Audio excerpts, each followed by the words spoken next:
Hello, everyone, and welcome to another episode of our special series ICICI Prudential Mutual Fund and CNBC-TV18.com presents Smart Investor, which is an exclusive e-forum with influential voices joining in from the industry. They share their insights on how you can use mutual funds to meet your investment goals and safely navigate your way through market cycles. Joining me today, I have Morningstar India's Kaustubh Belapurkar. Kaustubh, thanks very much for joining in. And the topic at hand today is asset allocation. How do you find the various, go through the various assets, find what is good for you, and how does all of it fit into your portfolio? So first things first, Kaustubh, when we talk to people about investing, they often confuse it with saving. They say, yeah, I do have, money lying in the bank. I do have an FD. So first, let's use that as a starting point, the difference between investing and saving and why investing matters. Hello to all the viewers. And I think, we're starting at a really interesting sort of question that you've posed, and a very important one to address, Mira. And you're right, when you talk to a lot of people on the street, the misconception that always lies that, look, I'm saving this much for my salary, I've done the job for me, right? But what is important when you think about it from the context of, is that money working for you or not? Because remember, you have a certain life where you will be earning, money through your salary or your business, but you need to make that money work through the time that you're working, and also may work for you after you've kind of retired. You don't have a steady source of income, right? So that's the key when it comes to the difference between saving and investing. And just purely saving but not using that money wisely through means investing can actually be very, very counterproductive to your portfolio and your goals. Let me use a live example and talk about it, right? As a sort of saver, you've done a fantastic job. You've cut expenses, you've planned everything, and you've saved a lot of money. But you go ahead and park that into a sort of instrument. Say, let's take for example, an instrument that earns you 4%. But you have a very long-term goal, to meet your retirement goals or whatever. And the instruments, let's say, for example, earning you 4%, right? That 4% is actually not even going to beat inflation. So the cost of living is going to keep going up 4, 5, 6%, depending on the inflation rates that exist in an economy. But your investments are only making 4% for you. So at the starting point itself, you've kind of lost out, right? Now, if I do the flip side of that, if you put that same money to work for you, like we say, investing that wisely, and there are obviously various asset classes, but let me just use one as a stark example to bring out the difference in that, right? So if you invested in an FD for a period of 25 years, and said, look, I'm just going to put this for 25 years at, let's assume 4%. If you invested 1 lakh, that will become 2.6 lakhs at the end of 25 years. But if you invested the same thing and say at a 10% potential investment asset class like equities, at the end of 25 years, it could potentially be in the range of about 10.83 lakhs, right? So that's almost 4x the value what an FD or a fixed deposit could get you. So I think that's a very important thing, that you might be doing the right things by saving, but are you investing that wisely? That is really the crux of the problem that a lot of our investors have. We know we're a great nation of savers, but investing journey, I think, is starting for a lot of folks, and I think it's important to set the context right when we talk about how saving should flow into true blue investing. Yeah, absolutely. Because you even have people who are confused about whether insurance itself is an investment, because they say I have 5 policies or 6 policies or whatever. But the key of what Kaustubh was saying is that basically you need compounding to be working for you, which is the difference, really. Um, Cost of now, if somebody was to get down to actually making this investment plan, uh, you know, how do they figure out what do I do? Because, if you look at each asset class, there are just so many options, right? Mutual funds alone would be in excess of 2,000. You put anything else to it, you want to do gold, you're confused. Should I go for this, RBI savings bond? Should I go on an ETF, physical gold? So how does a person actually, know how many asset classes are there, how many products within each asset class, and therefore, how do they start making that selection? Sure, and that's a very, very important question, Smita. And maybe I'll just take a step back and just re-emphasize a little more on the savings versus investment argument, and also just because there are a lot of young investors out there or young savers out there. I just want to make an additional comment around the savings bit before I get down to answering Sure, your sure. question. A lot of times when we think about even from a savings context, especially with the younger savers, it's always savings after having spent money. So, if I think of the equation, income minus expenses is equal to savings, right? So, savings is always put kind of in the back bench or the back burner that, we'll do that right at the end, think about savings, whatever's left for my expenses. But I think what's important to acknowledge is that we need to flip the equation to be prudent savers and investors. That at the outset itself, if you can flip that equation by saying expenses is equal to income minus savings slash investments, you're pegging what you want to invest from your monthly paycheck to start with and only spend the rest. I think that's a huge behavioral change that all of us should make and start that early in life, because we'll talk about compounding, and the earlier you start with the greatest amount of investment corpus that you can start, that's going to really give you that sort of tailwind through your entire journey. So I think that's important to kind of consider when you start your investing journey. Yeah. Coming to the question, and it's a very pertinent one, right? That because investors are often confused that, what are the typical asset classes? Is it right for me? How should I go about thinking, how much in essence? Some very basic ground rules. And so when you think of, what you would think of the three sort of primary investing asset classes. So there's cash, which is there. There's bonds or fixed income as we call it, and then there's obviously equities, which is probably your most volatile asset class. There are, what we consider, obviously people think about gold and real estate as that, but we think they're more either, real estate would probably be more of a primary housing for you rather than necessarily purely an investment class. There are ways and means of doing it, but from the context of the discussion, we'll probably stick to the three primary asset classes when you think of building a sort of mutual fund portfolio around it. So obviously, I think there are a couple of things that you want to list down. One is, what is your goal? What is the investment time horizon? I think that the time that you have to invest is extremely important in deciding the kind of risk you can take and the kind of asset classes you can choose. The other one is, what are your goals, because you can then accordingly kind of look at what is the investment amount you need, what are the things you need to do to tweak your investing plan or your asset allocation to meet those goals, because you want to set realistic targets and you want to meet your goals as close as possible. And obviously the amount of risk, which is the ability and the willingness to take risk. So it's not just about thinking that I can take risk. Are you actually willing to take risk, and do you have the ability to take risk, are two very important things.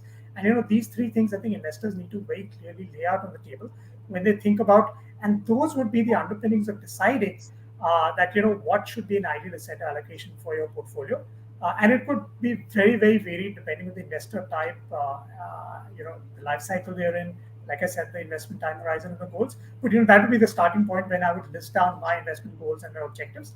I think that's the first thing everyone should look to do. Okay, but Kaustubh, is there, one asset class which is more suitable to somebody than the other, or is it that it always works in a combination? That it's not just even a high risk investor needs some exposure to fixed income or debt, as we call it, or is it that you choose your asset class and stick to it? No, so you're right, Smita, that every asset class has its role in an investor's portfolio. The quantum of that exposure will vary depending on the type of investor, like I said, the goals, the time horizon, more importantly, and a lot of people confuse that, saying that someone who's probably an older investor should not take risky asset bets. It also depends on, like I said, the goals and the financial situation of the investor. If someone is really well off, probably can set aside some capital where they can potentially take that risk. That you could get into riskier asset classes. So it's not like you bucket it straight. But yes, you need to be methodical about thinking that. And I'll give you a live example that if you're an investor and your goal is to that, look, I want to fund a college education for my child in 2 years' time. Would you be thinking about getting into equities? My answer would be a no, right? That you don't want to do that because this is a goal that you do not want to compromise on. You want a certain amount of money to be available to you. You want to put your money to use, but you would want to do that in an asset class which is probably the least amount of volatility or very contained volatility, because you want an expected outcome out of that which is as close to it as possible. Now we know equities can be a great investing class in the long term, but in the short term you can have sheer drops in the market that we've seen over the history. So I think matching that in terms of your goal and your time horizon becomes very important, and that's the whole sort of equation that you would put into context. It doesn't necessarily mean that an old investor should only buy fixed income, or a young investor should buy only equities. It will always depend on a lot of these moving parts. But yeah, I mean there is a sort of I would say a science and an art behind the way you would think about it.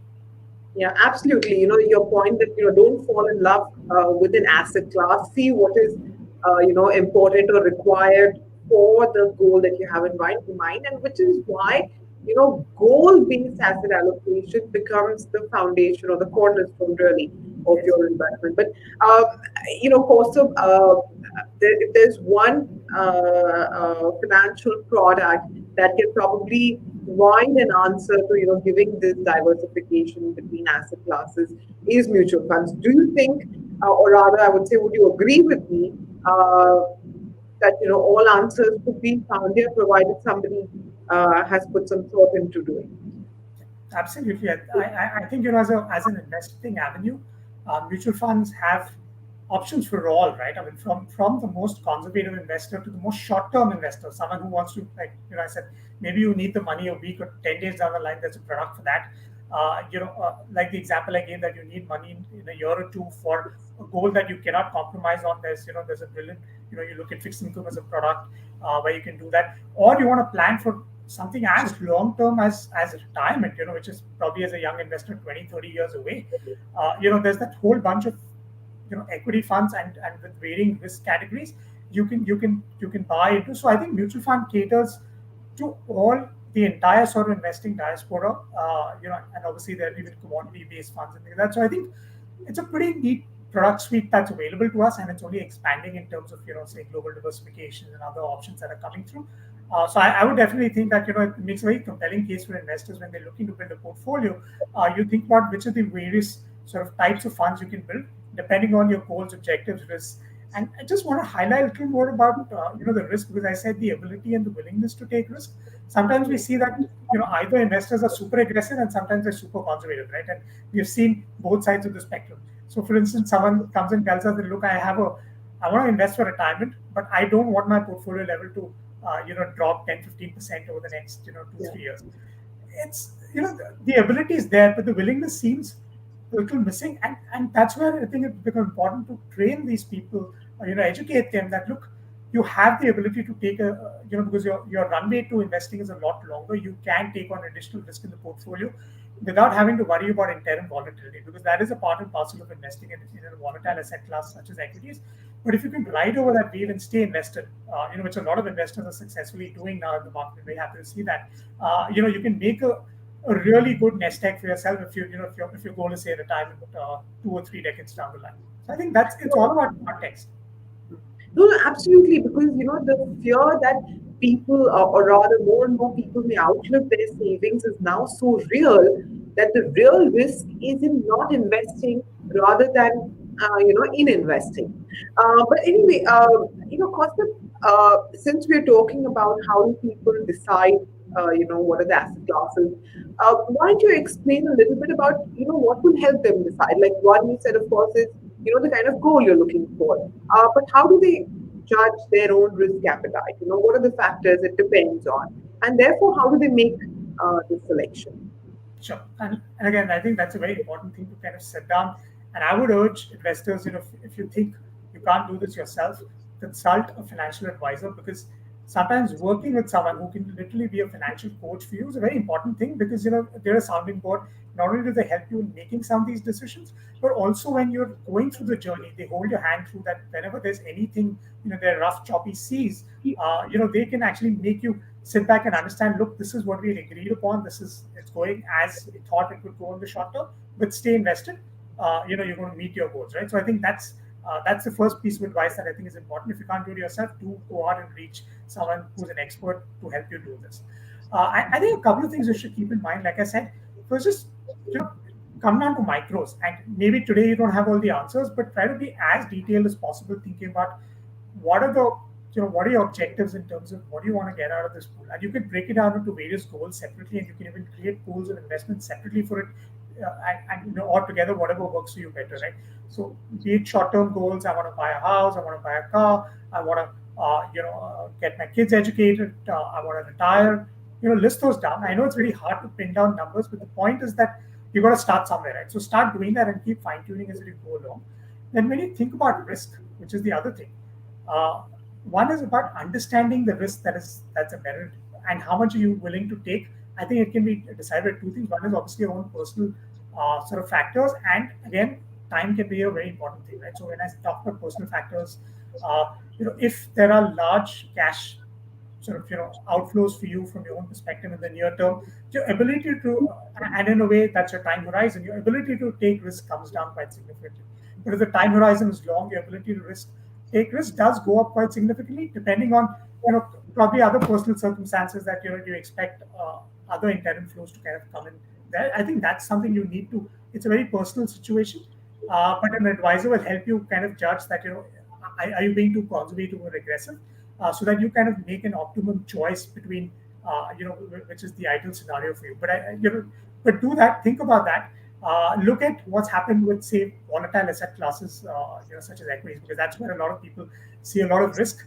Are you ready to digest the kind of volatility that comes along? And more importantly, stay invested when that's happened. Right? Classic case in point, March 2020, we saw the sharp fall in the markets that happened. A lot of investors stayed put. That's great. Maybe they should have bought more. That's a discussion for another day. But the good point is that a lot of them stayed put, acknowledging the fact that these troughs and drawdowns will come. But look at history, how that asset class has performed. Will give you a lot of insights that you feel comfortable that if this happens again and will happen in the future, are you going to stay the journey or not, right? So I think these are a couple of things that you would keep in mind when you think about risk. Like I said, your personal financial situation becomes the most important in terms of your whole cash flow scenario. What are your goals, and what's the time horizon that you would look at? Yeah, no, no, Kaustubh, I take your point entirely. And, I was noticing the same trend in the data that, when the market crashed, till June, we saw outflows. And post that, for 8 months, there were only redemptions, net redemptions in the mutual fund industry. And then when things picked up in April, people were out of the market. So it was only when the market started hitting record highs that people were forced to deploy at these record high levels. And, so therefore, not getting emotional about the market and keeping, the plan that you have put in place, I mean, trusting it, I suppose would, be a very, very good thing to do. But, also, since you mentioned this point that, if somebody is not confident about their investing prowess, you may want to consult an expert or, run and buy somebody. In that kind of a situation, do you think multi-asset funds could be the answer? Because there you already have the expert, which is the fund manager, and he's doing all of this allocation or moving between classes on your behalf.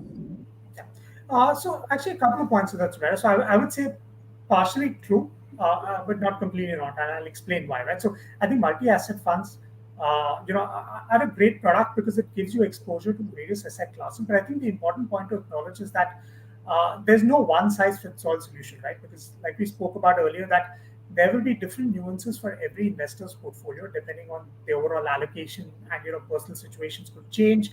The other important thing to acknowledge is that as you come closer to your goal date, you should, we talk about the glide path concept of investing. You should be looking to switch your asset allocation to the lesser volatile asset classes. I think that's a very important lesson that people have learned, especially in the crash of March 2020. So I think these things are very important to keep in mind. So what I think is multi-asset funds are great. They can be used as as a piece of the portfolio. But for most investors, that probably won't be the only part of the portfolio. And I think that's a very important point to make, because while there is an element of asset allocation they will bring in, which is fantastic, but you don't want to be completely reliant on that, because your personal circumstances might not match the broader sort of objective what that fund is trying to achieve, right? So I think you need to look at that, maybe pick a bunch of funds to kind of, so you can use that as a core and then build other funds around that, or do it the other way around. But yes, I mean, I think that's it's a great product, because it gives you exposure. It can move exposure across these asset classes depending on a professional manager. You can definitely bring in a lot of value to investors. And I think one very important, and I must talk about this, is, when we talk to a lot of investors as a behavioral coach, right?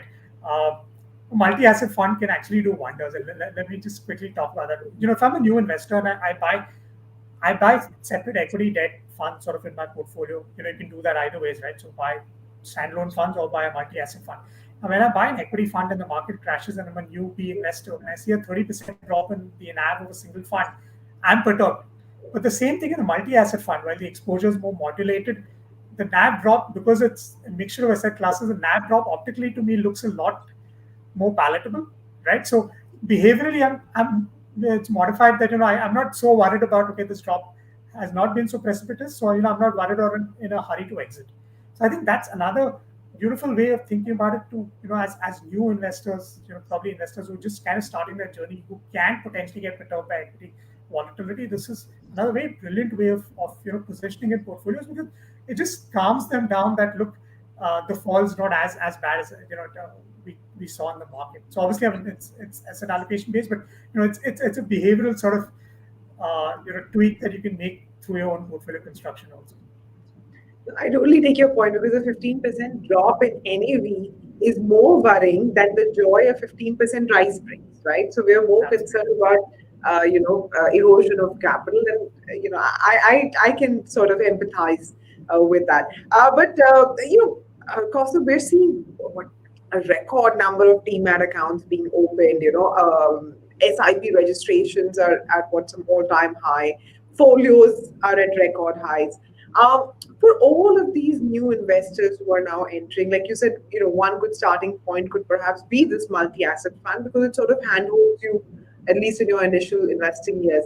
Uh, but say we take a couple of different kinds of investors, right? Say a young person, somebody in their 40s, and then there's somebody who's older.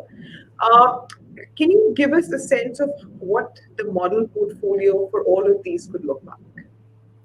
So I would think, like, I mean, let's just take a classic example of someone who's say in their 20s. Primary goal, I want to save for retirement, right? Which could, and a lot of people are talking about early retirement, but say, someone who's probably 25 wants to work for 25 years, retire, and then kind of, really live off his retirement savings. Right? But that's still a runway of 25 years. For a, sort of investor like this, we can clearly see that there's a great amount or ability to take risk, right? In the short term. So for an investor like this, like I give the example, that you probably want to really load up on equities and think about going as high as 90-95% in equities, and only keep some level of cash, be it through an emergency fund plus maybe a little bit of gold as a hedge in the portfolio if you would like. But a large part, in excess of 90%, should ideally go into equities, as long as that objective is very clear that, look, this is not money I'm going to need for the next 20-25 years. That's perfect. If you have some mini goals in mind of buying a house or a car, I would say carve that out, put that separately, in a very different sort of structure or a fund. Could be a mix of fixed income or a multi-asset fund, or whatever. But I think that's one option, right? The other extreme, someone who's 60, who's already kind of retired, living, doesn't have a monthly income, so no pension, so to speak, and is really reliant on the money that he or she saved to meet their expenses, right? Now, there are two ways of looking at it. One is, if your corpus, you've saved wisely and your corpus is large enough, you can actually look at, if you were to put some money away into a more riskier asset class. So first decide, what's your monthly requirement, build in buffers, build in, all the cash buffers that you need for medical emergencies and all of that, and see what your, sort of your most extreme sort of, expense that you would need. Try to build that into a more conservative portfolio, largely from fixed income, which would help you meet that on a monthly basis without eroding the capital, right? So you're keeping your capital safe. You can just generate money through the returns to live off of your monthly expenses. If there's still some money left aside, you can play that as if you want to leave a legacy behind for your family, you can play that for equity. But again, it'll be a very personal choice. But I would think that a lot of people who save wisely can actually even be aggressive in equity as long as they have that nest egg, which is there. The problem or the challenge comes with people who have not saved enough earlier. Say someone who's in their 40 and just started their journey, they will have to, either extend their working life so that you have a nest egg built, and you'll have to probably take a little more aggressive choices, even though your ability to take risk is slightly diminished. But you might have to load up maybe 60-70% in equity because you want to build in that and continue to work to at least 15-20 years, which allows you to do that. So I mean, these are very broad scope sort of outlines that I'm giving, but like I said, there's not one size that fits all, even when it comes to an age bucket, because circumstances can be varied. So even a 25-year-old, his goals might demand that he goes 50% into debt because he wants to fund buying a house a few years down the line, right? So I think that's a very important thing to keep in mind. So it's a good issue that you should think about. But if you have a long runway, I would definitely say equities can be a huge compounding engine. Do not ignore it. Understood. Kaustav, thank you very, very much for joining in. So there you have it, the starting point for any sort of a financial plan begins with identifying your goal. Then you want to identify how you're going to reach that goal, right? So you find the right assets which are going to help you achieve that. Within that, you find the financial products that you want within your asset classes, and finally is then when you get down to the product stage. Have I got it right, Kaustav? Yeah, absolutely. Okay, so basically, don't confuse the asset class and the product, right? I mean, sorry, I know I thank you, but this is a problem I've seen very often when we say that have you diversified across asset classes, and people say yes, I have 10 schemes, but they might all just be the same. So yeah, that's something. Yeah, Kaustav, you want to say something? Yeah, no, just the last one. There have been a lot of studies done, and the different numbers being quoted. But asset allocation is always like what we call the foundation of any successful portfolio. So if you have to get that right, if you don't get that right, it's going to be always a shaky building. So remember to fix that first, get that in order first. Product selection can follow later. And studies have proven that anywhere, and these numbers vary, but anywhere between 70 to 90% of the returns, or what you generate out of your portfolio is driven by asset allocation. So I always keep that in mind. Get that foundation in place, and I think you'll have a very successful investing journey. And I apologize to everybody who can hear some dripping noise in my background. But anyway, so Kaustav, thank you very, very much. And really, any number of studies today exist which prove that as you increase your time horizon of investing, the risk diminishes, I guess, with each passing year. So the real risk now is in not being invested. So I hope you enjoyed listening to this chat with Kaustav, and I hope it has benefited you. Thank you very, very much for watching. Thank you.